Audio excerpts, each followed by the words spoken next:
Pemirsa, terhitung mulai Minggu 20 Oktober 2019, Joko Widodo bersama Kiai Haji Ma'ruf Amin resmi memimpin pemerintahan untuk 5 tahun ke depan. Sejak itulah, keduanya berupaya untuk merealisasikan janji-janji politik selama gelaran Pilpres 2019. Lantas, apakah suasana politik saat ini mampu mempercepat pemerintahan baru mewujudkan janji-janji politiknya? Untuk membahas hal tersebut telah hadir di studio Metro TV Direktur Eksekutif Carta Politika Indonesia Yunarto Wijaya. Mas Toto, apa kabar?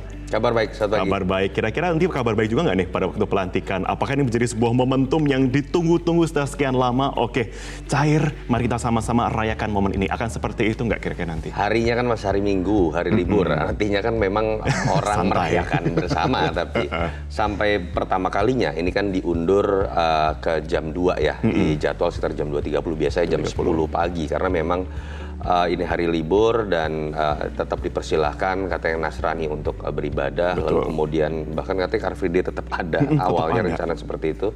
Jadi harusnya dalam suasana santai. Memang sempat kan ada dulu beberapa hari sebelum, beberapa minggu sebelum kan isu macam-macam. Karena memang sempat terkait dengan insiden Pak Wiranto misalnya. Lalu juga ada beberapa seperti demo-demo menjelang pelantikan DPR saat itu. Terus ya. dikait-kaitkan gitu kan? Coba dikait-kaitkan, memang ada situasi yang memanas. Tapi saya pikir laporan polisi mengatakan cukup aman, ada beberapa protap sudah dilakukan.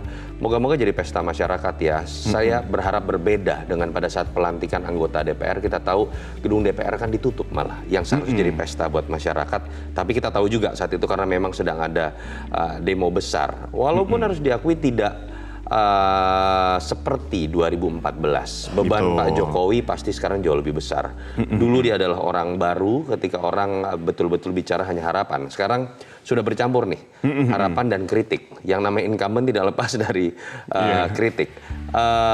Terpilih kembali dengan wakil presiden yang baru, dengan tantangan yang lebih berat. Ya paling tidak hari ini, tapi kita akan melihat simbolisasi dari rekonsiliasi ya banyak pihak. Rekonsiliasi pertama secara simbolik, ada kepala negara, hampir semua ketua umum partai datang, lalu kemudian Pak Prabowo pun mengatakan sudah datang, Pak SBY mengatakan sudah datang. Jadi moga-moga ini awal baru. Ketika kemarin terlalu banyak pro dan kontra, agak panas tensinya.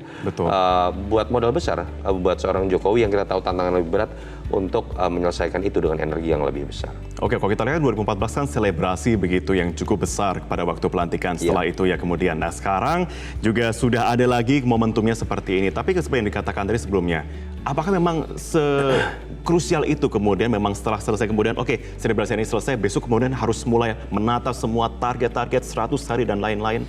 Gayanya Jokowi begitu biasanya kan, kerja. Beliau kan memang tidak terlalu suka dengan selebrasi yang berlebihan atau hal-hal yang bersifat seremonial ya.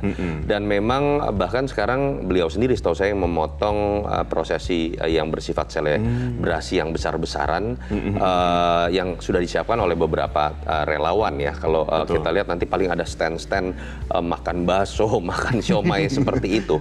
Dan tidak salah, mungkin menyadari ya bahwa diakhirinya pemerintahan jilid pertama bukan tanpa kritik. Bahkan demo-demo besar pun muncul terkait dengan beberapa undang-undang. Dan mungkin beliau sadar juga bahwa sebagai incumbent tantangannya juga lebih berat. Kondisi ekonomi global juga sedang tidak baik, yang membuat selebrasi ini memang harusnya tidak terlalu digembar-gemborkan. Yang menarik adalah kan sempat ada pertanyaan apakah langsung dilantik kabinet pada sore atau malam hari ini juga. Sempat ada lontaran dari Pak Jokowi sendiri Minggu atau Senin. Jadi simbolisasi yang kuat juga. Langsung kerja nih. Langsung gitu kan. Berarti. Ya, tidak pesta-pesta sampai malam. Tapi kalau kita dengar terakhir seperti ada beberapa hal teknis yang agak menghambat proses langsung diumumkannya kabinet. Tadi Metro mengatakan Selasa, hitung-hitungan saya mungkin bahkan setelah hari Selasa ya. Karena kalau kita dengar ada jadwal Pak Kiai Haji Ma'ruf yang akan pergi ke Jepang untuk acara pelantikan Kaisar Jepang.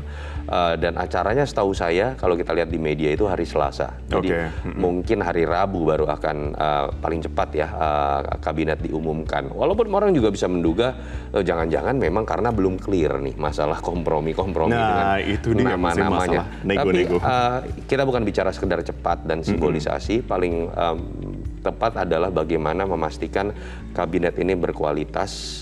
Karena kita tahu kompromi dengan partai tidak mungkin tidak terjadi. Betul.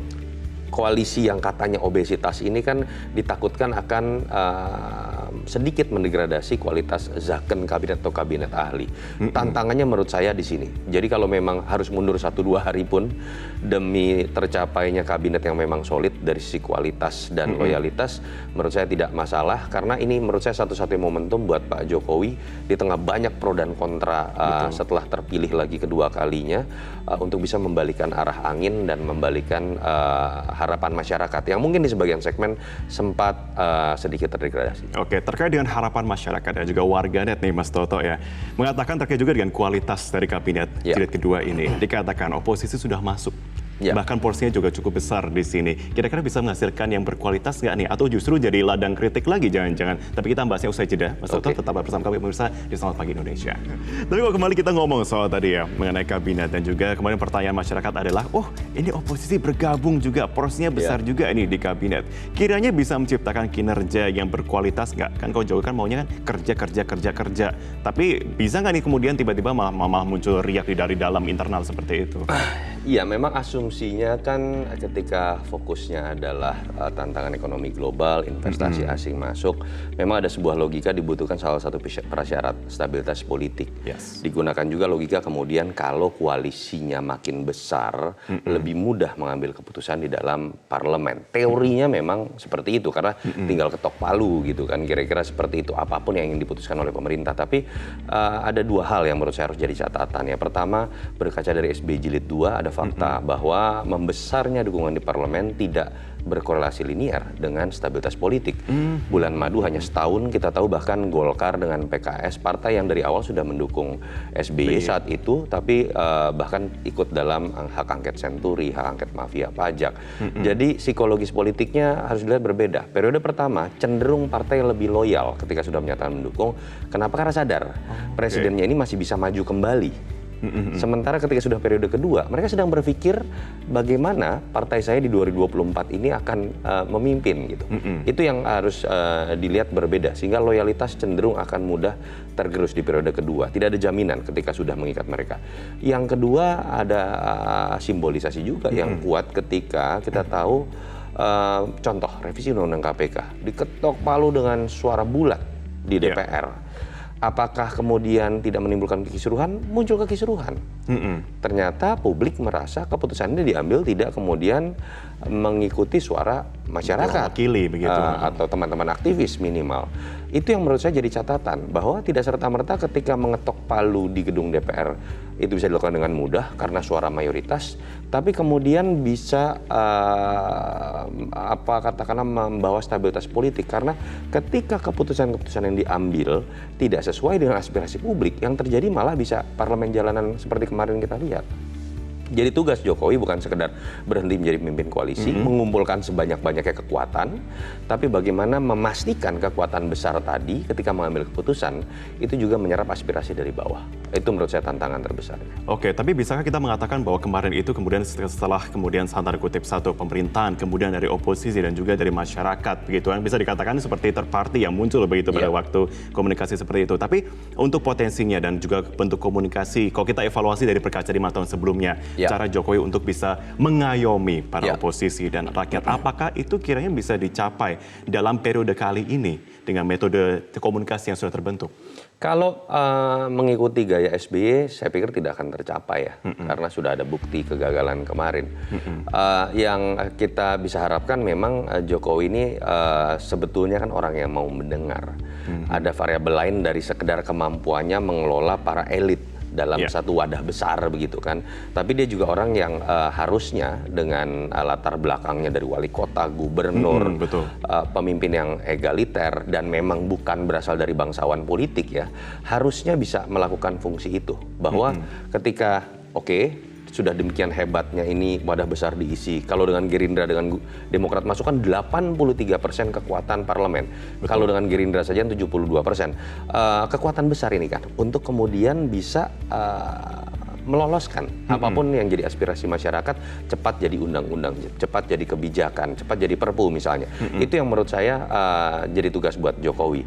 Saya cukup percaya dia akan bicara mengenai legacy, bukan sekedar menyenangkan para elit ketua umum dengan misalnya bagi-bagi kursi menteri ini. Baik. Nah, memang tantangannya adalah bagaimana dia berani tidak ketika para menteri yang mewakili partai-partai ini kemudian berkinerja jelek, itu mau tidak mau periode kedua ini tanpa ampun bicara reshuffle kapanpun bisa dilakukan selama target tidak tercapai. Kalau itu terjadi, menurut saya masyarakat akan memaafkan koalisi besar, akan memaafkan rekonsiliasi yang menampung musuh-musuh politik. Masyarakat juga akan melihat ini sebagai aset dan bukan lagi liabilities. Itu yang diharapkan tidak terjadi tentunya ya, dengan kemudian melihat kemudian ya risiko-risiko yang tentu sudah kita paparkan sebelumnya. Semoga memang betul komunikasi yang sempat terjadi sebelumnya ini bisa semakin lebih baik lagi untuk melihat untuk periode berikutnya, periode saat ini berlangsung begitu ya. Baik Mas Toto, terima kasih untuk waktu Terima kasih, Indonesia sama-sama. saat ini. Baik, kami akan kembali usai jeda dan informasi untuk Anda, tetaplah bersama kami.